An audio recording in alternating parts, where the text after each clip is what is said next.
And now, welcome to 7 Questions with Emmy. Brought to you by Timberline Home, whose showroom in Idaho Falls is waiting for you to explore. Hey guys, welcome back to 7 Questions with Emmy. Today I'm super excited to be talking with Ethan Slater. You may recognize him because he's a Tony-nominated actor and he played SpongeBob in the SpongeBob musical on Broadway. And today I'm going to be talking with him about his new movie, Wicked. He plays Bach in Wicked, a Munchkin boy. So let's just get into it. Hi, Ethan.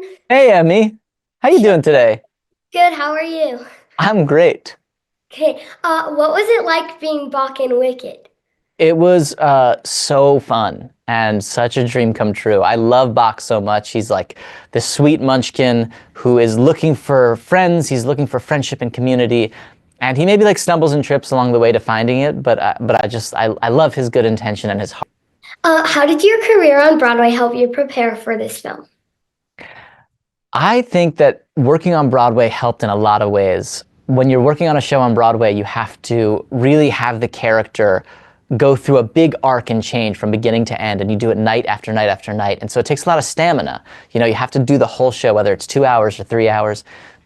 And I think that really taught me how to sort of dive in and like be my character in a really intense way, especially when I was playing someone like SpongeBob, which was my first show on Broadway. And then coming to do it on film, it's a different kind of stamina because you take 2 or 3 days to work on one moment and you try to like really get it right.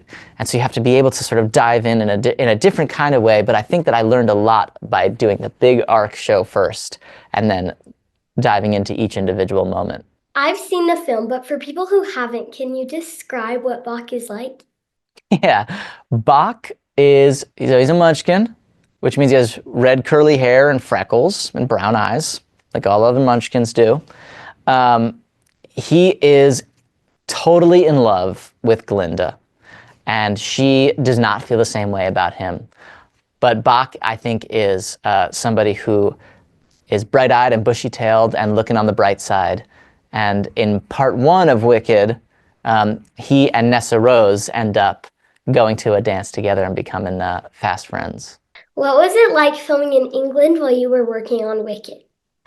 I loved filming in England. I'd been there a few times, but I'd never really gotten to live there before. And so I spent almost a year living in England, which was really cool. It was really cool to sort of explore a new place. And it was funny because going to work in Oz, it was like going to like a country I'd never been to. And then sometimes on days off, I would walk around London and it just kind of felt like I was in a different version of Oz. That's so cool. The and dancing through life was so cool. Were the rotating wheels that you guys danced on real?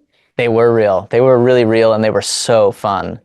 I wanted to be on them constantly, and I tried to convince everyone to like let me do the whole number in that wheel so that I could like climb on the ladders and stuff. But they calmed me down. Like the hamster and the. I know, it's so fun. Like rotating around, I would like hold on to it and like let it take me all the way. What is your favorite Bach line? What is my favorite Bach line? I think honestly, the line that I'm kind of proud of because because I made it up on the spot is my first line in the movie, which is as soon as Glinda says goodbye to her parents, she says they're gonna miss me so much, and I like peek out to the side and I say, my parents don't even know I left. Which is really sad, but I can't believe it made it in. Wow, that's so cool. It's like, oh my gosh, that's my moment, right? Yeah, I know. It's funny to watch it and be like, I remember thinking of that. Yeah. Do you have any like acting advice for anyone? Any actors watching, I guess? Any actors watching? It's a good question. I think that you are only as strong as your scene partner. So the best way to ensure that you are doing a better job is to be a generous scene partner so that your scene partner can do a better job. I think obviously monologues are different and there's a whole thing, but often, usually you're acting with somebody else. So being generous and collaborative is the best way to get better. Thank you so much for talking with me. Thank you. And hopefully I can talk to you again when Wicked Part 2 comes out. I'll see you in a year. Thanks so much for watching. Remember, new 7 questions and interviews are posted every Thursday. Be sure to follow me on Facebook, Instagram, and YouTube. Love you guys. Bye. 7 Questions with Emmy, brought to you by Timberline Home, whose showroom in Idaho Falls is waiting for you to explore.